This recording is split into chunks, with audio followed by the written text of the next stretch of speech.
Grabe, parang binagyo na pala talaga itong aking kusina. Hello mga Mima! So for today's video nga, samahan nyo akong ayusin itong aming kusina. Sobra kasing busy ng person na ito at hindi na nakukuha din talagang makapaglinis. O para sa mga magtatanong kung saan ba nabibisi ang babaeng are. Ko na rin talaga mahaharap yung mga ganitong pang matagalan na paglilinis. Dahil nga nagla-live nga ako sa Orange App. Nag-live ka doon, hindi ka pwede nung paalis-alis at patayo-tayo at matagal mawawala. Like nung live ko last year, pwede yung umiikot-ikot lang. Pero ngayon kasi, kailangan nakaharap ka na as host sa live selling. Mabalik muna tayo dito sa nililinis ko. Bali nga pinagtatanggalan ko na nga muna ng laman itong aming kitchen cabinet. At pinagbababa ko na muna dyan para nga mapunasan ko itong kahoy. Pag nakukuha ko sa pagla-live at bakit sinatsaga kong mag-live kahit nasa abroad naman si Mr. Siyempre, kahit papano, gusto ko rin naman makatulong sa aming gastusin at magkaroon ng sariling income. Pero higit sa lahat, magkaroon ng ganitong klaseng laruan.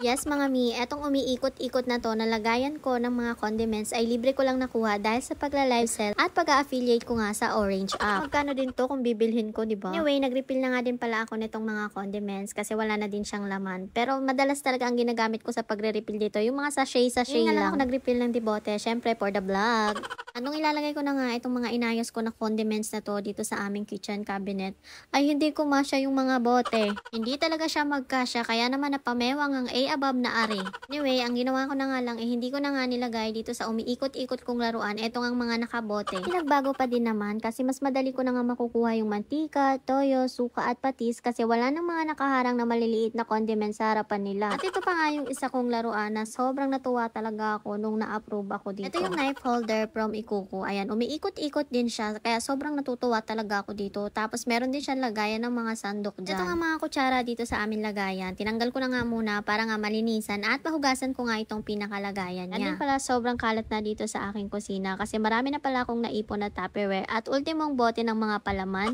Ang hirap pala talaga din i-let go lalo na pag maganda yung Tupperware at naiisip mo na magagamit mo pa yun.